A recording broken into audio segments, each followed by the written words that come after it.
Congratulations to Army. You got to really like what their kids stand for and what they do each day for all of us. I can't help but walk away from there and just, really like their team. Really proud of the way Micah Dallas went out through the baseball. Gave us 7 strong. Made some big pitches when he needed to. Really never felt like they were really threatening at all for the most part, and I felt like he was really commanding the baseball. Really proud of the way the guys went out with a sense of urgency and created some margin for error there early in the game. Questions for the student athletes?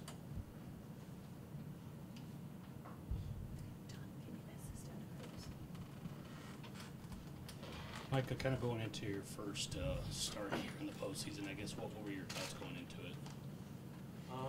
It's definitely different going into it. I was probably a little more nervous, prior to the game, but when it got time to start stretching and, get locked in, it was just felt like another game. For you, I guess, what did you do to kind of set that tempo for yourself and for your teammates?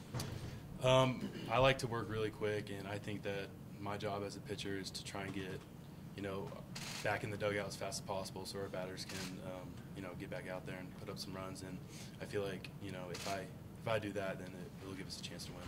So I guess what do you feel made you so successful today? Because I know obviously you weren't paying attention to what was happening, but what kind of made you feel like you were pitching pretty good today? I feel like my fastball command, I had it most of the time.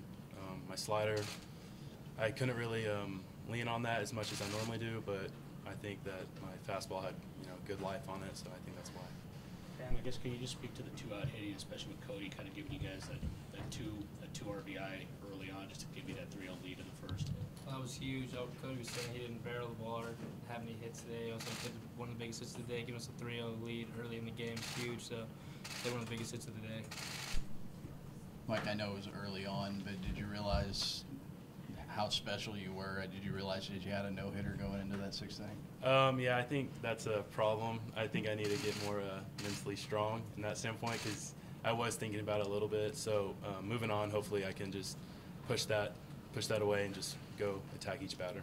At the same time, though, did it make it easier to go out there when you guys got that big lead pretty much early on? Yeah, for sure. Our offense was incredible today. They gave me the confidence out there knowing I didn't have to be perfect every pitch. And, the defense, Easton at third base made some incredible plays that for sure saved whatever I thought I had going. But, yeah. How long into a game can you kind of feel that you're in that groove and that it's going to be a good day where you're going to go 6 or 7 innings? The first inning, I would say, honestly, maybe the first batter. It's just a feeling you have, if it's there, then you feel really confident, it's pretty early on, you can tell. Micah, whenever we've asked Tim about you earlier this year, I remember and why they pitched you at the front of the rotation, one of the things that the coach said was that nothing seems to bother you, and particularly being a freshman. Why do you think that is? Is it you able to block stuff out, or is it your competitiveness, or has been like that? Yeah, I think I'm pretty competitive when I'm out there. I try not to let things bother me, but just knowing that if we have one of the best offenses in the nation, that even if I do give up a run, I know that they're going to pick me up, and so that's definitely something that you can count on, and so it's easier to let things go. Remember, one of the coaches yesterday, I forget which one, said that the freshmen aren't really freshmen anymore. How comfortable have you felt since you've kind of gone all the way through conference, pitching on Friday nights and getting accustomed to everything? Baseball. It's definitely pretty special. I don't take it for granted, but yeah, I'm definitely comfortable being out there in the toughest situations, and those are the times I enjoy it the most. David asked you about when you lost the no-hitter. How about, was it irritating to lose the perfect game by hitting a guy? That's something that I can control, and you got to give it to Army. They were trying to basically any way to get on base. They were crowding the plate a little bit, but I definitely, that was all on me. I let that pitch go. Micah, from your perspective, how special was it to have Easton over there at third today? Yeah, Easton was a huge part of this win. He made some incredible plays over there, kept the momentum on our side when it looked like it was shifting, but he for sure helped us out big time. When you get up 8-0, 9-0, so on and so forth, mentally, how do you kind of stay locked into a game like that? Is that just the thing that you got to get used to? Yeah, Gardner actually came up to me. He comes up to me basically every inning telling me, stay locked in. John McMillan came up to me, after we put up a bunch of runs. He's like, hey, it's a 0-0 game. Keep it up out there, just compete just like you have been. So, I have a lot of people helping me out trying to stay focused like that. Cameron, I know everyone's going to mention Easton's defense, but how big was Tanner just offensively, just kind of coming in and really kind of stepping up there in the two-hole? I talked to him before the game. He hasn't had a lot of at-bats lately, so I just told him to go up there and have good at-bats. And he went up there and he had 3 hits today, 3 for 4, I think, and had some good at-bats today. Any more questions for the student athletes?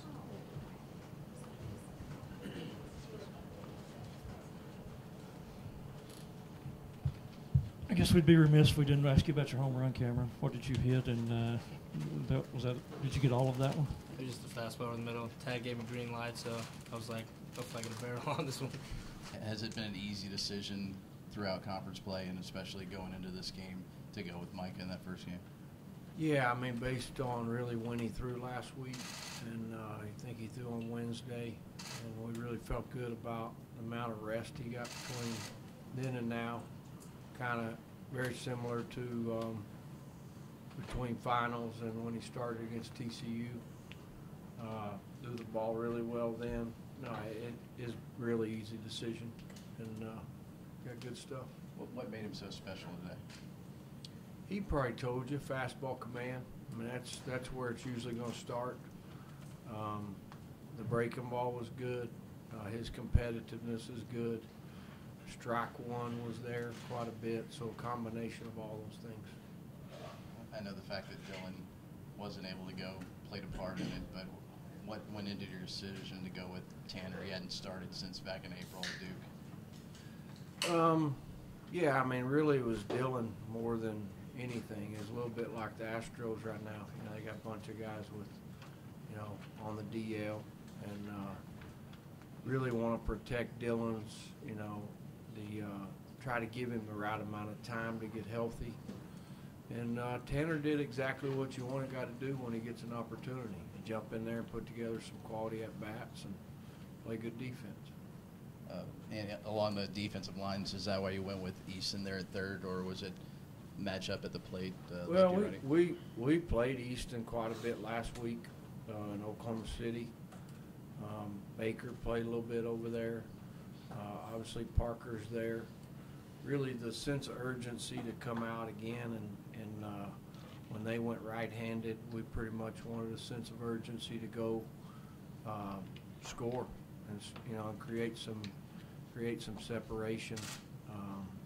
And really just the first time through the lineup you're looking at it, that gives us our best shot. Coach, early on, can you just speak to the 2-out hitting of your guys? Obviously, you kind of extended the lead a little bit, and then Cody kind of got you guys kind of going with that. Yeah, I think Cam said it best. Cody's hit was a big hit. To give you a 3-0 lead, and there was 2 or 3 innings there. When it was 6-0 and the fly ball deal happened, I was a little concerned there. You just don't want it to come back and bite you. Was kind of wondering if I should have went out and asked if we could look at it or what we could do, and kind of wished I'd have ran out of the dugout, and get back to first, because I saw the guy put his hand up. So, I kind of got off track there, but sorry about that.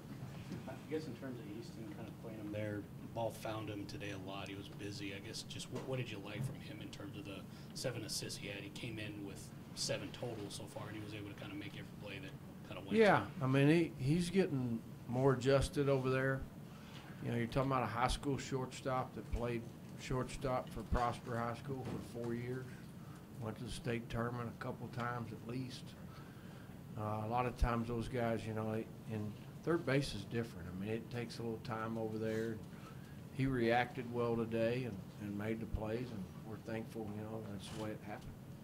I guess just generally from a coaching perspective, is this probably the best outcome other than getting the win that you could have expected from your team, just the way that they came out focused and dialed in? You take it any way you can get it. You want them to keep their feet on the ground and understand it's just game one, and we're on a path for, as many more as we can get. And the guys know what that is. Take one day at a time, be ready to go. Kind of as a follow-up to that, I'm sure somewhere today a 4 seed will take down a 1 seed or give a 1 seed trouble or what have you. How big of is it a relief to that everything today went about nearly as smoothly as it could go? With strong pitch and early lead. It's definitely good you didn't go to Floyd and you didn't go to McMillan, you didn't go to Haveman. There's a lot of positives where you go back to last week. I think we went to Floyd on Wednesday. Went to a bunch of those guys, John, Haveman, and kind of used a bunch of those guys on day one. And so that's, it's always, to put one behind you and kind of check it off and start getting ready for the next one. And back on Trimba for a second. His first 5 plate appearances, sacrifice fly, 3 straight hits, a walk. And I believe he had like 4 at-bats in the last month. I remember last week when Sublett had the good pitching performance, you said it was because he had stayed sharp in intra-squads. Yeah. Trimba kind of looked good. He played really good on Tuesday. We had a good inter-squad Tuesday, 6 or 7 innings, and was very aggressive and had a lot of intent about him. And he's been that way. And he's been waiting for the opportunity. And he put together good at-bats. You're not going to get hits every day, but you can prepare the right way and have some intent. He's very capable, that's for sure. Keeping him in the 2 spot, too, for him filling in with Dylan, is that just you showing the confidence in him, keeping him up there, or is that just trying to keep the continuity of the lineup, keeping Josh? A little bit of both. A little bit of both. You look at all that stuff, I wish I had a crystal ball, but I don't.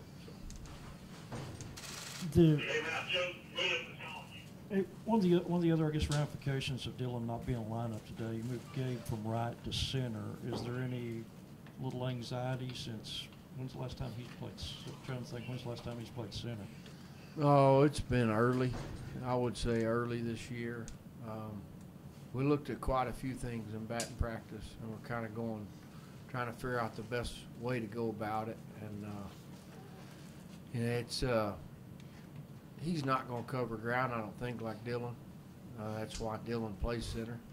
But he's very capable, and the more he's out there, he'll cover just as much ground. Center's a spot where your angles going to both gaps, they need to be really good, to go catch the ball. And that's something you learn it the more you're out there.